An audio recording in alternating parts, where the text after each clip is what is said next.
ये एक atheist channel है जो इस्लाम की सच्चाई मुस्लिम लोगों तक पहुंचाकर उन्हें ह्यूमैनिस्ट और रैशनलिस्ट बनाने की कोशिश करता है। हमारा मकसद मुस्लिम लोगों के प्रति किसी तरह की नफरत फैलाना या उन्हें नीचे दिखाना नहीं है।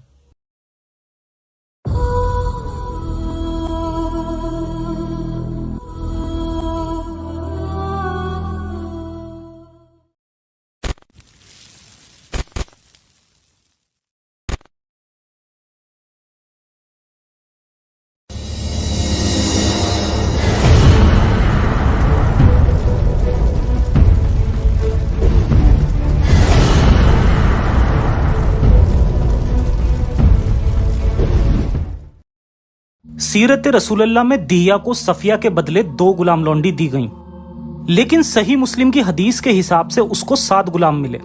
ऐसा क्या हुआ कि 2 गुलामों से बात 7 गुलामों तक पहुंच गई? जरूर ही दिया और मोहम्मद के बीच में जोरदार मोल भाव हुआ होगा। रसूलल्लाह, ये कतई ठीक नहीं है। आपने साफिया मुझे दी थी। मैंने इरादा बदल लिया। मैं उसके बदले तुम्हें साफिया की रिश्ते की 2 छोटी बहनें देता हूँ। तुम्हें वो अच्छी लगेंगी। वो दोनों ही सुंदर और पाक हैं। आज की रात तुम जबरदस्त मौज कर सकते हो। रसूलल्लाह, मुझे इन लड़कियों से कोई मजा नहीं आएगा। आप उन्हें अपने ही पास रखो। बस मुझे केवल साफिया वापस कर दो। दिहिया, बहस मत कर। मैं इस सौदे को और फायदेमंद बनाते हुए ये जवान बच्चे भी तुम्हें देता हूँ। तुम आज की रात इन 5 के साथ जबरदस्त मौज मस्ती कर सकते हो। मुझे ये भी पसंद नहीं है। मेहरबानी करके मुझे मेरी साफिया लौटा दो। कैसा रहेगा कि 2 औरतें और दे दूं? बस ये 7 गुलाम ले लो, कुल मिलाकर 7, ठीक है? रसूलल्लाह, पिछले जिहाद से मेरे पास काफी गुलाम हैं। मुझे बस साफिया ही चाहिए। ए अड़ियल खच्चर दिहिया, इसके पहले कि मेरा इरादा बदले और मैं तेरा नीचे का औजार ही कटवा दूं, जो दे रहा हूँ वो चुप करके ले ले। दिया को मालूम था कि जो पैगंबर ने बोला है उसे वो कर सकता है। उसने 7 गुलामों को ले लिया और जल्दी से निकल गया। पैगंबर मोहम्मद सफिया को लेकर जल्दी से अपने टेंट की ओर भागे। जब मोहम्मद ने सफिया की ओर सोहबत के लिए कदम बढ़ाए तो सफिया ने विरोध किया। वो अपने को उस आदमी को कैसे सौंप सकती थी जिसने कि अभी कुछ घंटे पहले ही उसके घर वालों का कत्ल किया हो। तुम्हारा मसला क्या है साफिया? मुझे वो लोग कतई पसंद नहीं है जो बेगुनाह लोगों का कत्ल करते हैं और उनकी औरतों से मुंह काला करते हैं। तुम क्या बात कर रही हो? ये हम नहीं थे, बल्कि अल्लाह था जिसने हमारे हाथों से उनका कत्ल किया। उसकी आयत ये है, कुरान सूरह अल-अनफाल आयत 17, तुमने उन्हें कत्ल नहीं किया बल्कि अल्लाह ही ने उन्हें कत्ल किया। इसके अलावा काफिर कभी भी बेगुनाह नहीं होते हैं। उन्हें कत्ल करना जायज है। जब हम उन्हें कत्ल कर देते हैं तो हमें उनकी बीबियों और बेटियों से सोहबत करना हलाल है।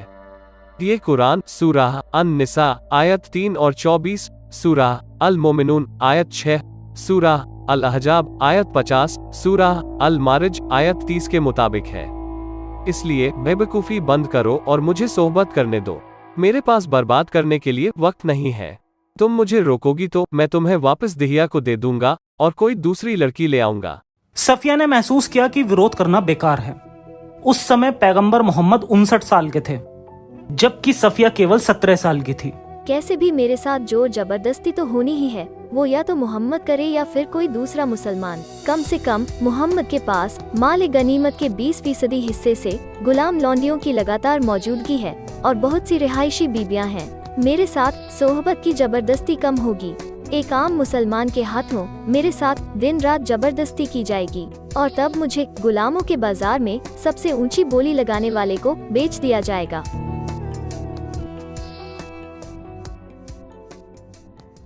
जब मोहम्मद सफिया के साथ सोया हुआ था तब उसने अपने टेंट के पास कुछ हरकत की आवाज को सुना। ये पता लगाने के लिए वो कौन है, उसने बाहर आने का फैसला किया। कौन है वहाँ? या रसूलल्लाह, ये मैं हूँ, अबू अयूब। तुम मेरे टेंट के चारों ओर क्या कर रहे हो? मैं इस जवां औरत के आपके साथ होने की वजह से डरा हुआ था।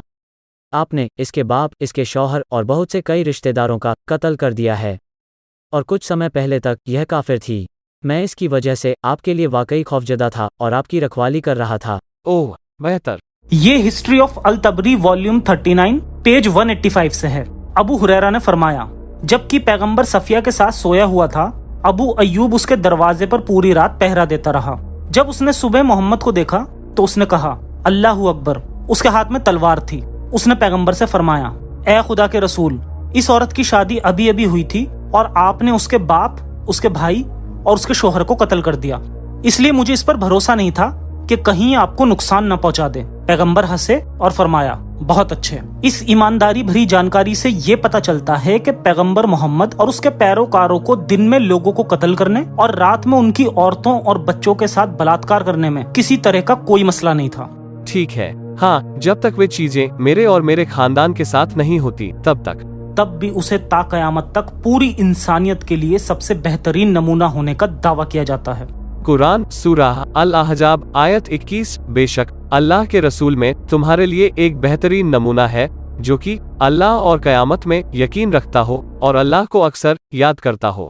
इसीलिए इस्लाम में अच्छा क्या है और बुरा क्या है का बेहतरीन नमूना यूनिवर्सल वैल्यूज पर डिपेंड ना होकर मोहम्मद की पसंद और नापसंद पर डिपेंड करता है। जैसे कि यूनिवर्सल वैल्यूज के मुताबिक बलात्कार, हत्या, लूटमार सरासर गलत हैं, मगर मोहम्मद के लिए वो हमेशा गलत नहीं है। मुझे लोगों से तब तक जंग करने का हुक्म हुआ है जब तक कि वो यह कबूल न कर लें अल्लाह के अलावा किसी और को इबादत का हक नहीं है। अगर वो ऐसा कहते हैं, हमारे किबला की ओर मुंह कर हमारी इबादतों की तरह इबादत करते हैं और उसी तरह कत्लेआम करते हैं जैसे हम कत्लेआम करते हैं, तब उनका खून और उनकी दौलत हमारे लिए मुकद्दस होगी और हम उनमें दखल नहीं देंगे सिवाय शरई तौर पर जिसका हिसाब अल्लाह के पास होगा। बुखारी के मुताबिक मोहम्मद ने सफिया के साथ 3 दिन तक मौज मस्ती की। उसे वो बेहद पसंद आई और तब उसने उससे निकाह करने का फैसला किया। अनस बिन मलिक ने बयान किया, पैगंबर खैबर के रास्ते में 3 दिन तक सफिया बिनते हुआई के साथ रुके, जहां की उसने उसके साथ सोहबत और फिर निकाह किया। सफिया उनमें से थी जिन्हें की पर्दा करने का हुक्म दिया गया। पर्दा करने का मतलब यह था कि सफिया मोहम्मद की बीवी बन गई थी और अब वो कोई गुलाम लौंडी या रखेल नहीं थी। शरिया के मुताबिक गुलाम लौंडियों को हिजाब पहनने की इजाजत नहीं है, मगर पैगंबर मोहम्मद इतने गए गुजरे थे कि उन्होंने सफिया को मेहर या दहेज ना देने का फैसला किया। सही बुखारी वॉल्यूम 1 किताब 8 हदीस 367। ताबित ने अनस से पूछा, ओ अबू हमजा, पैगंबर ने उसे क्या मेहर या दहेज अदा किया? उसने फरमाया, वो खुद ही उसकी मेहर थी, क्योंकि उन्होंने उसे आजाद किया और फिर उससे शादी की। मुझे साफिया को उसका महर देने की जरूरत नहीं, क्योंकि इसका मतलब यह होता कि उसको आजाद करने के बदले में मैं खुद को ही अदा करता। साफिया के साथ मेरी रहमत के लिए अल्लाह मुझे 2 इनामात देगा। पहला, साफिया को आजाद करने के लिए, दूसरा उससे शादी करने के लिए। वो बहुत ही खुशकिस्मत है कि उसे मेरे जैसा हमदर्द और बेहतरीन शख्स मिला। सही मुस्लिम किताब 8 नंबर 3327। अबू मूसा ने खबर दी कि अल्लाह के रसूल ने फरमाया कि जो भी एक गुलाम औरत को रिहा करके उससे शादी करता है उसके लिए 2 इनामात हैं। क्या उसे संजीदगी से यकीन था कि खुदा उसे 2 खुदाई इनाम देगा? किस लिए? पहला, मुझे आजाद करने के लिए, जिसे कि किसी और ने नहीं बल्कि उसने खुद ही गुलाम बनाया है। दूसरा, इसलिए कि उसने मुझसे शादी की, जो कि उम्र में उससे 40 साल छोटी सबसे सुंदर लड़की है।